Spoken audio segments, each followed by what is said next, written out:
Good morning, all of you. मैं Akhilesh Kumar, instructor government ITI Mohammadabad Gohana Mau. आज मैं आप लोगों को महत्वपूर्ण टॉपिक कंडेंसर या कैपेसिटर के विषय में आप लोगों को बताएंगे कि कैपेसिटर का हमारे इलेक्ट्रॉनिक्स में क्या-क्या महत्वपूर्ण योगदान है, क्या कार्य करता है।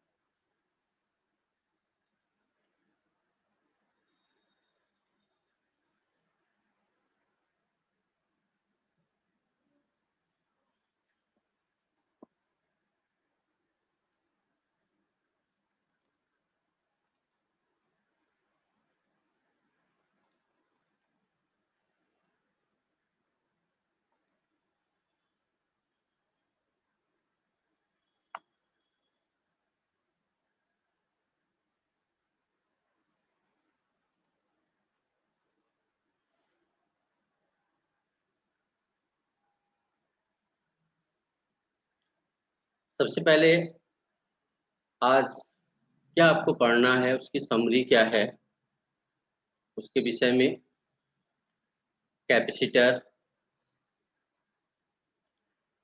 का परिचय, कैपेसिटर के क्या कार्य हैं, संरचना, किस प्रकार से कैपेसिटर बनाए जाते हैं, कैपेसिटर की क्या क्वालिटी होती है, उस क्वालिटी को क्या कहते हैं या कैपेसिटेंस क्या होता है, कैपेसिटर का कार्य सिद्धांत, कैपेसिटर मुख्य रूप से कैसे कार्य करता है, कैपेसिटर की निर्भरता, किन-किन बातों पर कैपेसिटर निर्भर करता है, कैपेसिटर के क्या टाइप्स हैं, क्या प्रकार हैं, इन सभी आवश्यक बातों पर हम आज चर्चा करेंगे। सबसे पहले परिचय। कैपेसिटर जो कि एक बहुत ही महत्वपूर्ण पैसिव कंपोनेंट है इलेक्ट्रॉनिक्स सर्किट का। इस कैपेसिटर की खोज सर्वप्रथम वोल्टा नामक वैज्ञानिक ने किया था। उसने बताया था कि ये कैपेसिटर विद्युत ऊर्जा को इकट्ठा करने का कार्य करता है और जरूरत पड़ने पर यह उस इकट्ठा की हुई ऊर्जा को, जो संग्रहित ऊर्जा है, वापस सर्किट को देने का भी कार्य करता है। अर्थात सही मायने में कैपेसिटर चार्जिंग और डिस्चार्जिंग दोनों का काम करता है। जब कैपेसिटर इलेक्ट्रिकल ऊर्जा को इकट्ठा कर लेता है, अपने अंदर समाहित कर लेता है, तो उसको हम चार्जिंग कहते हैं। और जब इस चार्ज की हुई ऊर्जा को धीरे-धीरे वापस सर्किट में भेजने का कार्य करता है, तो इसे हम डिस्चार्जिंग कहते हैं। अब हम जानेंगे कि इसके अतिरिक्त ये कैपेसिटर, कंडेंसर और इसका एक और नाम है धारिता, क्या कार्य करता है, इसके और क्या-क्या महत्वपूर्ण कार्य।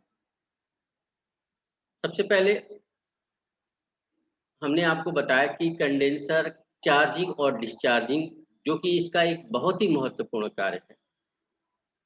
इसके अलावा यह डीसी सप्लाई को रोकना और एसी सप्लाई को बाईपास करने का भी काम। इसका मतलब ये है कि अगर कैपेसिटर के द्वारा जो है, कैपेसिटर से होकर के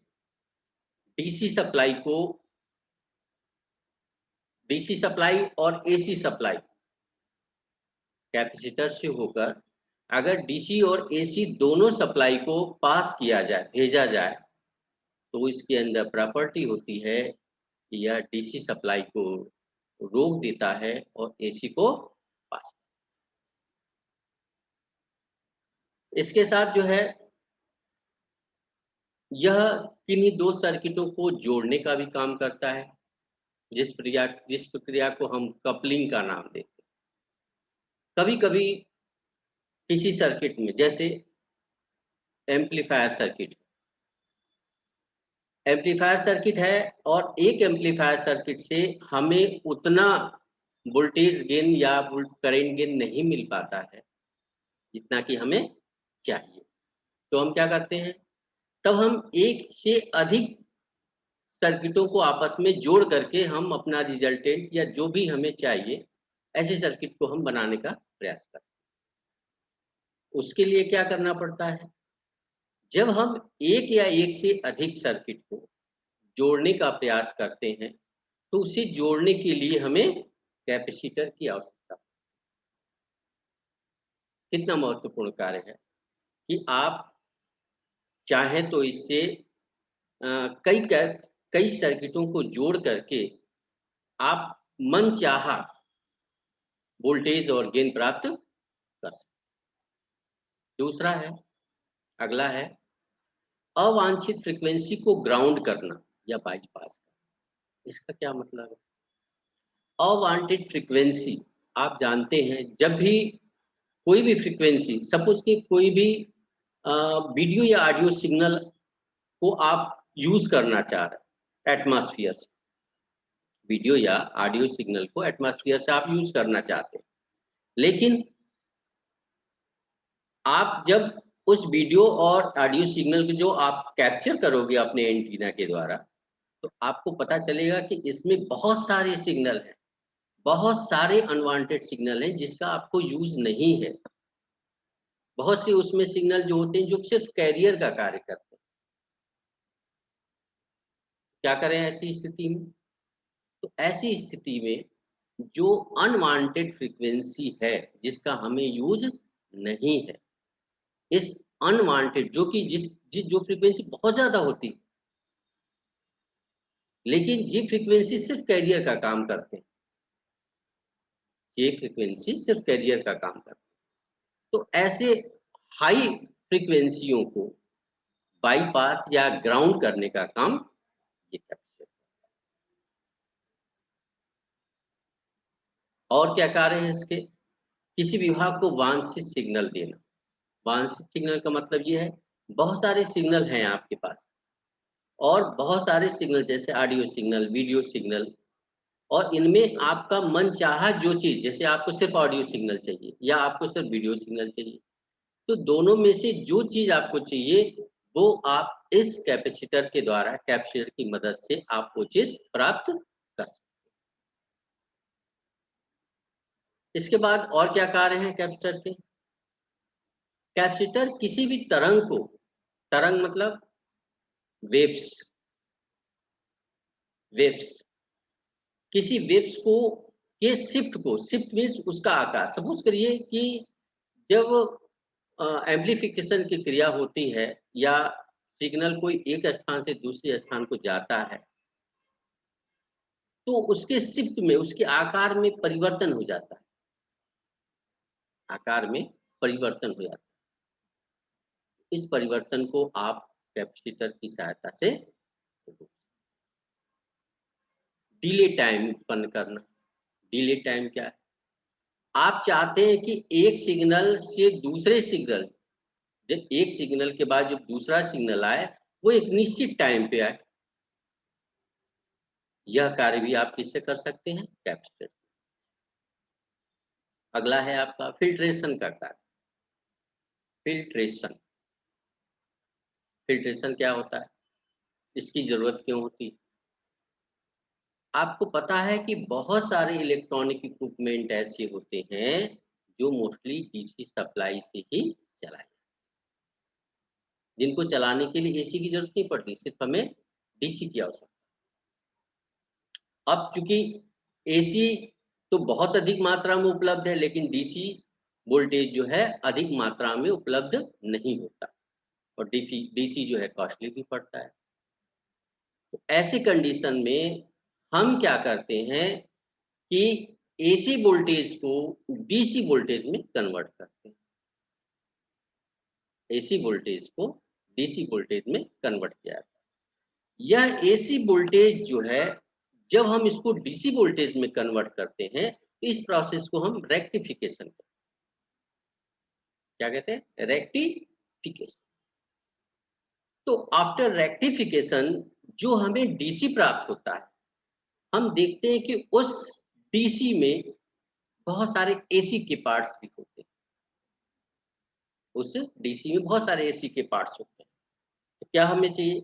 अगर ऐसी डीसी जिसमें एसी के पार्ट्स हो, उस वोल्टेज का उपयोग अगर हम किसी सर्किट के लिए करते हैं तो वह सर्किट के लिए बहुत ही ज्यादा नुकसानदायक। तो ऐसे कंडीशन में हमें उस डीसी से एसी को रिप्लेस करने की आवश्यकता होती है, उसे फिल्टर करने की आवश्यकता होती है। ठीक है, उसको कहते हैं फिल्ट्रेशन। जैसे आप शाब्दिक भाषा में अगर आप समझे तो जैसे हम चाय बनाते हैं तो देखते हैं कि चाय बनने के साथ जब हम चाय आपने बना लिया तो चाय उसी रूप में आप उसका इस्तेमाल नहीं कर सकते। क्यों नहीं कर सकते? क्योंकि चाय के साथ चाय की पत्ती है जो आपके लिए नुकसानदायक हो सकती है। तो क्या करते हैं? पहले उसको छानते हैं और छानने के बाद उसका इस्तेमाल किया। ठीक ऐसे ही ये फिल्ट्रेशन की क्रिया होती है। इसके बाद है मोटर स्टार्टर के रूप में। मोटर स्टार्टर, आपको पता है किसी भी मोटर को स्टार्ट करने के लिए बहुत ज्यादा पावर की आवश्यकता है और ये पावर कौन देता है? स्टार्टर। स्टार्टर देता है। और स्टार्टर क्या होता है? कैपेसिटर उसमें लगा होता है। यह कैपेसिटर किसी मोटर को स्टार्ट करने में जो अतिरिक्त पावर जो की जरूरत होती है वो देने का कार्य करता है। ठीक है, इस तरह से हमने देखा कि कैपेसिटर जो है बहुत सारे कार्य करता है।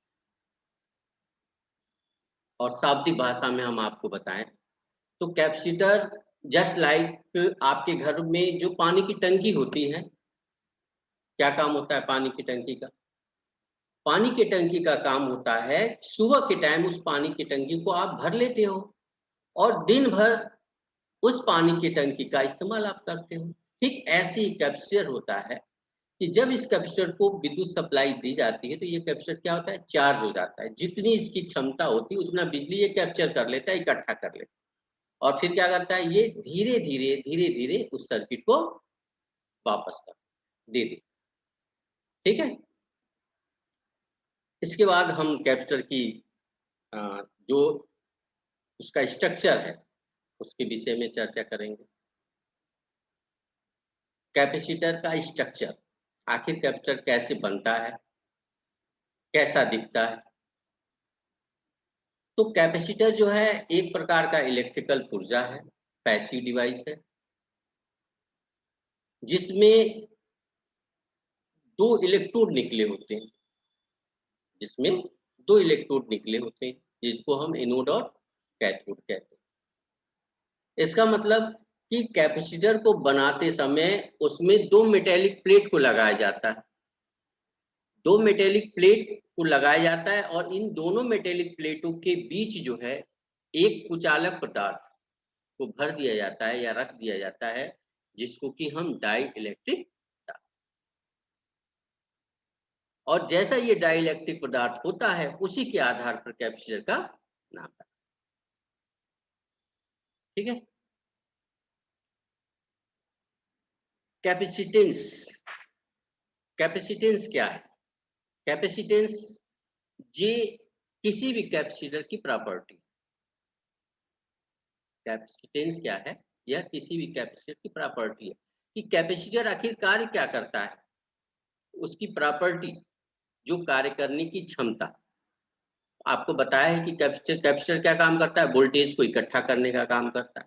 तो जो विद्युत ऊर्जा को इकट्ठा करने की जो उसकी क्षमता होती है, मैक्सिमम जो उसकी क्षमता होती है, पावर होता है, उसको उस कैपेसिटर का कैपेसिटेंस। अब उसका मान जैसा रहेगा उसी हिसाब से वो विद्युत को इकट्ठा करेगा और उसकी कैपेसिटेंस भी, कैपेसिटी या कैपेसिटेंस भी उसका वैसा ही होगा। इस कैपेसिटेंस को हम अंग्रेजी के कैपिटल सी से प्रदर्शित करते हैं। इसकी इकाई फैरेड होती है और फैरेड एक बड़ी इकाई, फैरेड एक बड़ी इकाई। इससे बहुत सी छोटी-छोटी इकाइयाँ होती हैं जो मोस्टली यूज़ किया जाता है। कभी भी फैरेड के रूप में हम कैपेसिटर का इस्तेमाल नहीं करते या रेयर केस में किया जाता है। मोस्टली जो इसकी छोटी इकाइयाँ हैं, जैसे माइक्रोफैरेड, पिकोफैरेड, नैनोफैरेड, इनका इस्तेमाल किया है। सबसे ज़्यादा माइक्रो और पिकोफैरेड का इस्तेमाल किया जाता है। हाई फ्रीक्वेंसी के लिए पिकोफैरेड का इस्तेमाल किया जाता है, लो फ्रीक्वेंसी के लिए माइक्रोफैरेड का। कैपेसिटर का कार्य सिद्धांत, कैसे कैपेसिटर कार्य करता है? जैसा कि मैंने आपको बताया कि कैपेसिटर 2 इलेक्ट्रोड से मिलकर बना होता है, यानी 2 प्लेटें होती हैं। उन 2 प्लेटों के बीच में एक डाइइलेक्ट्रिक सब्सटेंस डाइइलेक्ट्रिक सब्सटेंस को रख करके वो पूरा एक सील पैक कर देते हैं और कैपेसिटर का निर्माण। कैपेसिटर जो है विद्युत ऊर्जा लेने और देने दोनों का कार्य करता है। विद्युत ऊर्जा को लेता भी है और उसको देता भी है। कैसे, ये क्या है, इसका प्रिंसिपल क्या है कि जब किसी भी कैपेसिटर के दोनों जो इलेक्ट्रोड होते हैं, इस पर पावर सप्लाई दी जाती है, तो पावर सप्लाई देने की वजह से इसके दोनों इलेक्ट्रोड, दोनों प्लेटों के ऊपर क्या पड़ता है, प्रेशर पड़ता है, दबाव पड़ता है। और दबाव पड़ता है और चूंकि दोनों प्लेटों के बीच क्या होता है, कुचालक पदार्थ होता है। कुचालक होने की वजह से दोनों के बीच में धारा का प्रवाह नहीं होता। धारा का प्रवाह नहीं होने की वजह से क्या होता है, बहुत सारे इलेक्ट्रॉन्स उसकी प्लेटों पर इकट्ठा हो जाते हैं। बहुत सारे इलेक्ट्रॉन्स उसकी प्लेटों पर इकट्ठा हो जाते हैं। जब प्लेटों पर इकट्ठा हो जाते हैं बहुत सारे डार्ट, और वापस जब हम उस सप्लाई को हटा लेते हैं, हटा लेने के बाद भी वो इलेक्ट्रॉन्स उसकी प्लेटों पर इकट्ठा ही रहते हैं। ठीक है, इसको कहते हैं कैपेसिटर की चार्जिंग। कैपेसिटर की चार्जिंग, जब हम इन दो प्लेटों के बीच जब किसी लोड को जोड़ देते हैं, लोड या कोई भी सर्किट जोड़ देते हैं, तो ये जो इकट्ठा हुई ऊर्जा है उसकी, वह उस सर्किट को धीरे धीरे धीरे करके ट्रांसफर हो जाती है। इसको कहते हैं कैपेसिटर की डिस्चार्ज। तो आपको समझ में आया कैपेसिटर की चार्जिंग और डिस्चार्जिंग क्या है। ये बहुत ही महत्वपूर्ण। चार्जिंग का प्रोसेस कैसे होता है, डिस्चार्जिंग का प्रोसेस कैसे। ठीक है, आगे देखिए। कैपेसिटर की निर्भरता, कैपेसिटर की निर्भरता मतलब कैपेसिटर किन किन बातों पर डिपेंडेंट होता है, किन किन चीजों पर निर्भर करता है यह कैपेसिटर। क्या क्या निर्भरता है, तो स्वाभाविक है कि भाई जिस चीज से कैपेसिटर बनाया जाता है, जिस रूप में बनाया जाता है, वही उसका डिपेंडेंट होगा। क्या क्या चीजों से, किन किन चीजों से मिलकर कैपेसिटर बनाया जाता है, दो मेटेलिक प्लेटों से मिलकर के कैपेसिटर, दो मेटेलिक प्लेटों और दूसरा उनके बीच का डाइइलेक्ट्रिक सब्सटेंस, इन तीन चीजों से मिलकर के किसी भी कैपेसिटर की संरचना की जाए। तो इसकी निर्भरता क्या है कि प्लेटों का जो क्षेत्रफल है, इलेक्ट्रोड के प्लेटों का जो क्षेत्रफल है, उस क्षेत्रफल के समानुपाती होता है। कैपेसिटेंस इलेक्ट्रोड के प्लेटों के क्षेत्रफल के समानुपाती होता है। इसका क्या मतलब है, इसका मतलब ये है कि जो उसके प्लेट हैं, दो प्लेट हैं जो पॉजिटिव और नेगेटिव, कैथोड और एनोड, वो प्लेट अगर बड़े हैं तो उनका कैपेसिटेंस भी बड़ा होगा, अगर वो प्लेट छोटे हैं तो उनका कैपेसिटेंस छोटा होगा। ठीक है, कैपेसिटेंस मतलब उसका उसकी प्रॉपर्टी।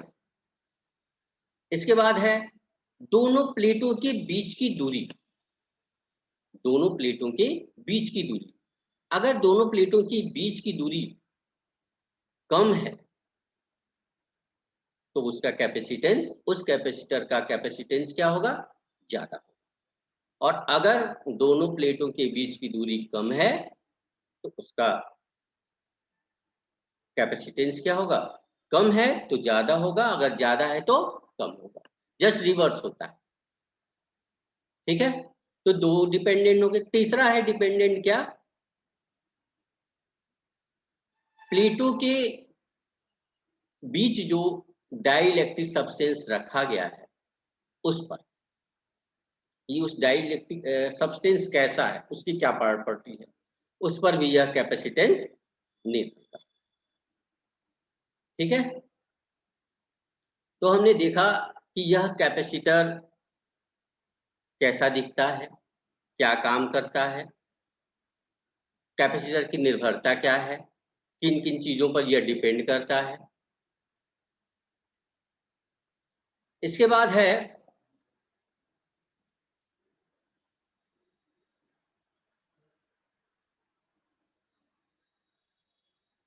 और भी महत्वपूर्ण चीजें हैं इसमें, जैसे कैपेसिटर के क्या टाइप्स हैं, निर्भरता के बाद क्या आता है, टाइप्स हैं उसके, क्या टाइप्स हैं। तो कैपेसिटर के जो टाइप्स हैं वो मुख्य रूप से जो है दो होते हैं, लेकिन कैपेसिटर जिस जिस चीजों से मिलके बना होता है या बनाया जाता है उस आधार पे 4-5 प्रकार के होते हैं। जैसे सबसे पहला है आपका electrolytic capacitor, polyester capacitor, mica capacitor, ceramic capacitor. इस तरह से 4-5 प्रकार के कैपेसिटर होते हैं। इसमें सबसे महत्वपूर्ण जो कैपेसिटर है वो है आपका electrolytic capacitor. Electrolytic capacitor, electrolytic capacitor क्या होता है, यही एक ऐसा कैपेसिटर है जिसके इलेक्ट्रोड पर पॉजिटिव और नेगेटिव आवेश होते हैं, पॉजिटिव और नेगेटिव आवेश होते हैं, और इनका मान क्या होता है, सबसे ज्यादा।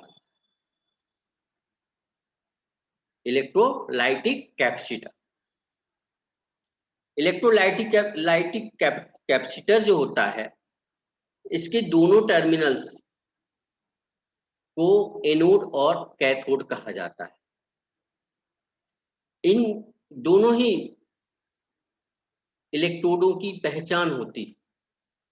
क्या पहचान होती है, जब आप जब भी आप किसी इलेक्ट्रोलाइटिक कैपेसिटर को लेंगे तो आप देखेंगे कि इसके जो दोनों टर्मिनल हैं वो एक छोटा होगा एक बड़ा होगा।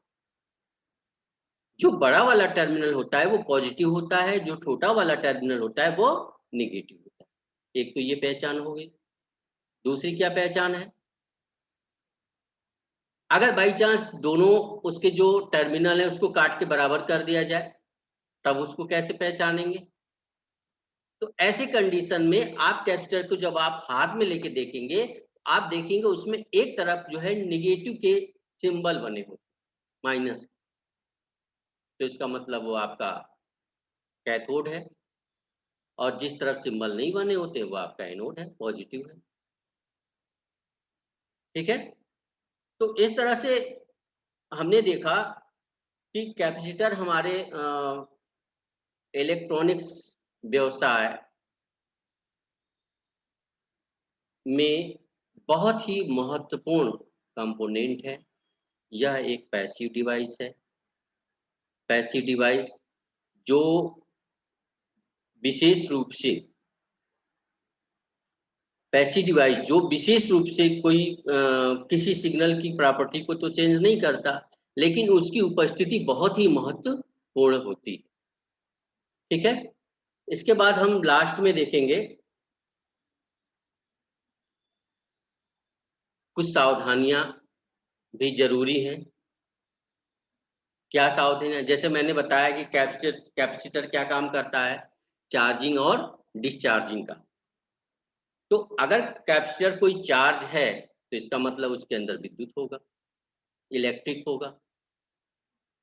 और अगर कोई कैपेसिटर चार्ज है, अगर उसके अंदर इलेक्ट्रिक है और आपने न जानते हुए अनजाने में उसे छू दिया, तो आपको क्या लग सकता है? शॉक लग सकता है। इसलिए किसी भी कैपेसिटर को छूने से पहले इस बात का संज्ञान ले लेना चाहिए कि कहीं वो कैपेसिटर चार्ज तो नहीं। ठीक है, पहली सावधानी और महत्वपूर्ण सावधानी, नहीं तो आपको करंट लग सकता है। दूसरी सावधानी क्या है?